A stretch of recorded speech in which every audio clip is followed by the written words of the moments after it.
Sou a Rita França Ferreira e dou-lhe as boas-vindas ao podcast Vita Ler, onde todas as semanas aconselhamos a vitamina de leitura na dose certa, com desculpas para ler.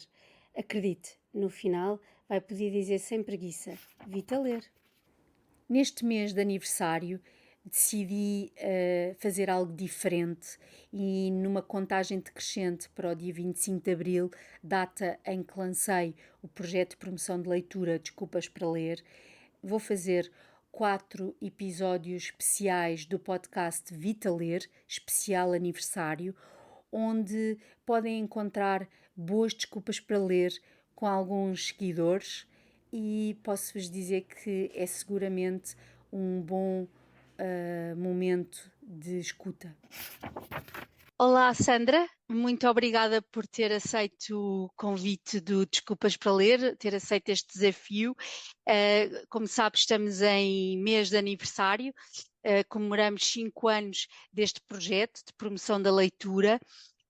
Primeiro, antes de mais, gostaria de saber o que faz, qual é a sua área de profissional e depois também gostaria de perceber consigo como é que acha que a leitura impacta a vida profissional e a vida pessoal das pessoas. Olá, Rita. Antes de mais, muito obrigada pelo convite, por fazer parte deste momento de celebração do seu projeto. Então, eu chamo-me Sandra Santos, sou poeta, escritora, tradutora e revisora. Tenho já alguns livros de poesia Uau! publicados. Desde pequenina, que escrevo poesia desde mais ou menos os 13 anos de idade. Comecei a escrever poesia muito por incentivo da minha professora de português. Lembro-me de nós nas aulas falarmos sobre Fernando Pessoa e sobre outros autores, principalmente portugueses, e começou aí a incutir-se em mim o gosto pela leitura, pela escrita.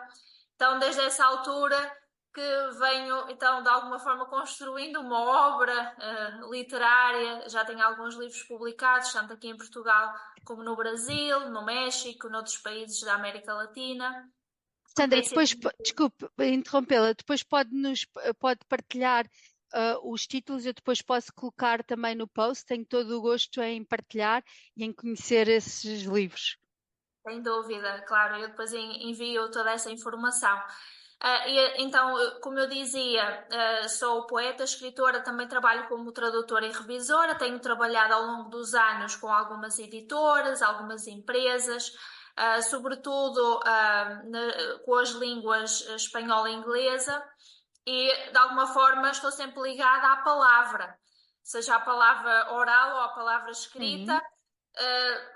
Tanto no âmbito pessoal como no âmbito profissional, a palavra tem-me acompanhado. E eu diria, voltando também à sua questão, que para mim a leitura é de veras importante, porque faz com que nós possamos construir dentro de nós mesmos universos que ainda não existem, ou seja, que possamos, através da imaginação, criar esses universos de alguma forma paralelos, mas ao mesmo tempo também esses universos dos livros possam dialogar com o nosso próprio universo particular. Que nós possamos encontrar essa representação, esse espelhamento, de alguma forma possamos encontrar através dos universos dos outros uma espécie de representação do nosso mundo interior, e acho que isso é muito importante, nós construirmos essas pontes com outros universos, até para compreendermos a alma humana. Uhum. Nós estamos a passar por momentos muito atribulados a nível social, económico, político, etc. E então os livros de alguma forma situam-nos no nosso tempo, no nosso espaço, fazem com que nós possamos construir uma certa empatia em relação Uhum. ao mundo, em relação ao outro ser humano, que de alguma forma o outro ser humano somos também nós, o outro também somos Uhum. nós. Também nos arruma, não é? Arruma-nos, trabalha o nosso autoconhecimento e trabalha a nossa introspeção, faz-nos vir para dentro, não é? Relativamente Ou o que é para si um bom livro? Se tivesse que. Ainda por cima, uma escritora, não é? Sim, eu sou muito exigente, tanto nos livros quanto na vida. Então, para mim, um livro tem de me agarrar desde o princípio até ao fim. Há livros mornos que, sei lá, que custa, às vezes nós até damos uma chance, uma segunda oportunidade, não é? Porque logo ao início não nos desperta assim tanta curiosidade, tanto interesse. E para mim, não. Para mim, um livro tem de despertar interesse desde o início, desde as primeiras páginas. E quando é um livro morno, e quando é um livro, desculpe interromper, porque acho que é boa essa, essa, essa expressão. Quando é um livro morno, desiste ou continua? É assim, eu ainda posso dar mais uma segunda oportunidade, mas internamente eu acho que já desisti um pouco, porque para que perder tempo? Porque o tempo é o nosso recurso mais valioso, não é? E Uhum. muitas vezes nós vamos para um livro porque temos a recomendação de alguém, não é? Que até podemos considerar que é uma sumidade, uma pessoa a ter em consideração, porque se aquela pessoa gostou, nós também vamos gostar, e não necessariamente. Uhum. Então, se para nós aquele livro apanha-nos, por exemplo, num momento em que não desperta nada, porque às vezes é isso, um bom livro é uma conjugação do momento certo, com a hora certa, não é? E então, às vezes isso não acontece e há tantos livros para ler, por que não escolher um outro para substituir aquele? Não é? Então a vida é curta, eu acho que também não precisamos de nos autopenitenciarmos e estarmos a ler algo que realmente não nos diz absolutamente nada e então seguir um outro caminho. Por exemplo, já lhe aconteceu, eu achei curioso, isto foge um pouco ao nosso guião, talvez, de entrevista, mas não, não me, não me, não quero deixar de lhe fazer a pergunta. Por exemplo, um livro que a marcou e depois volta a fazer, não sei se acontece, volta a fazer uma releitura, às vezes é uma desilusão ou continua a ser bom, ou depende. É, exatamente. Às vezes também dá-se o caso de nós termos lido algum livro lá atrás que naquela altura não fazia tanto sentido e mais tarde, com outra maturidade, outro olhar sobre a vida, sobre as coisas, de repente até nos toca, não é? Acontece, comigo aconteceu algumas vezes, livros que lá atrás fizeram muito sentido, hoje em dia já não fazem tanto, mas voltando àquela ideia de um bom livro, eu diria que é um livro atemporal, sem tempo. Uhum. Não é? Ok. Então, que realmente nos acompanha, Uhum. porque é um livro com uma dimensão humana, para Uhum. além, ou seja, que até pode se remeter a uma época histórica, com personagens muito específicos, que de alguma forma está ali contextualizado. E de repente os temas são tão amplos, tão universais, que aquilo dialoga com qualquer época, com qualquer lugar, com qualquer pessoa, é transversal. Então, para mim, um livro bom é um livro atemporal. E assim, eu não sei se eu posso já dizer qual o Pode, livro claro que sim. Pode, eu claro que sim. considero, porque eu estava a pensar assim num livro que eu pudesse recomendar a alguém, por ter essa dimensão. Eu sou uma pessoa muito espiritual, muito ligada à espiritualidade, Uhum. ao desenvolvimento humano.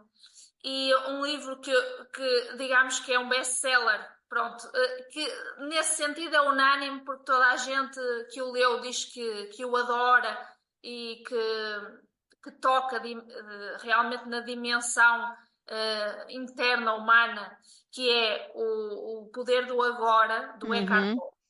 Uhum. Temos toda a gente de uma forma unânime a dizer que é um bom livro. E de facto é, porque é um livro que nos remete para o nosso momento presente.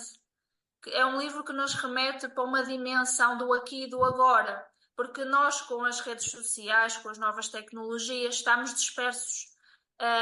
E se não estamos dispersos e fragmentados nas redes sociais, estamos dispersos e fragmentados na nossa própria existência, porque estamos sempre rememorar o nosso passado, a reviver o nosso passado, ao mesmo tempo estamos a imaginar e a projetar um futuro. Nós Uhum. nunca estamos no aqui e no agora. Então, o poder do agora tem essa capacidade Nos de centrar.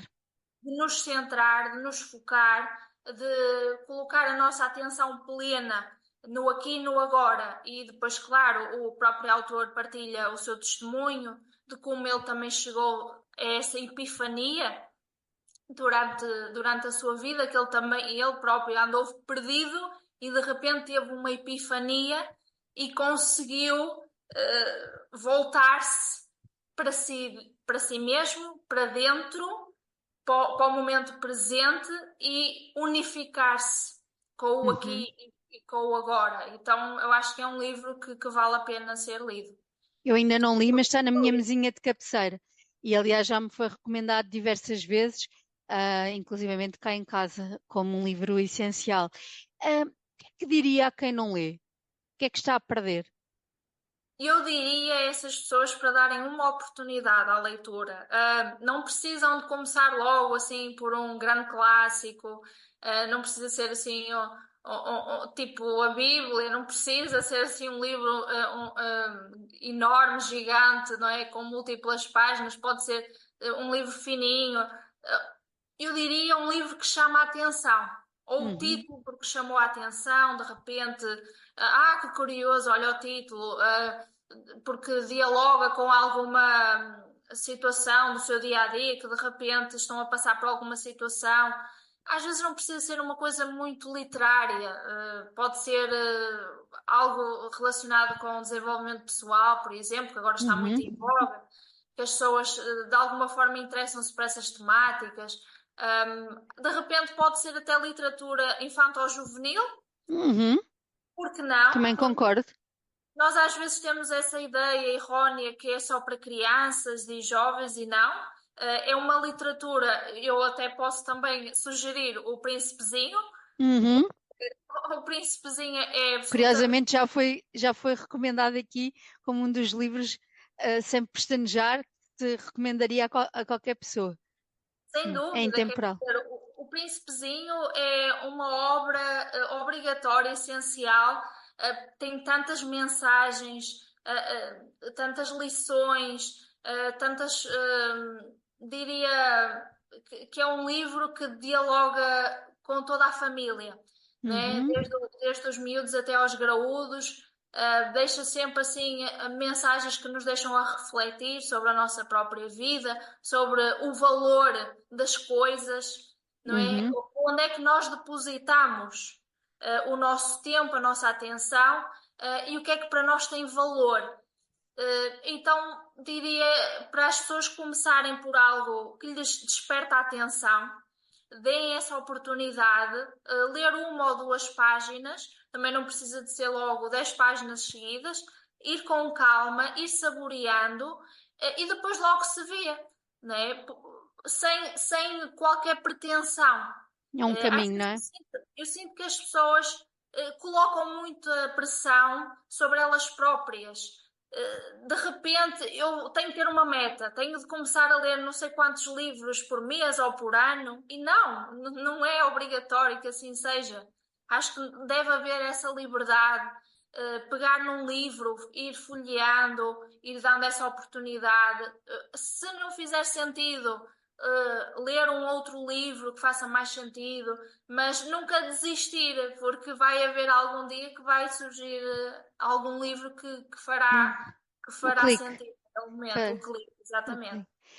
E para terminarmos, o que é uma boa desculpa para ler?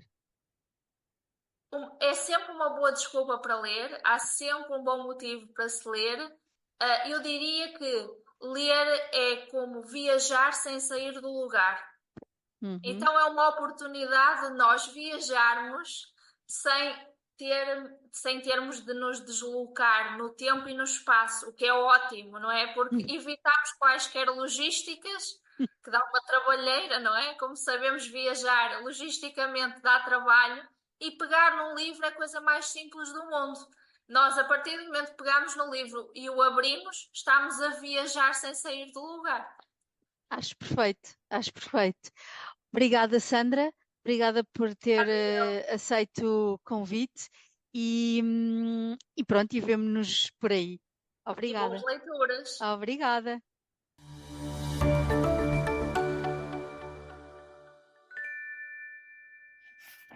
Vita Ler, o podcast vitamínico que desperta desculpas para ler.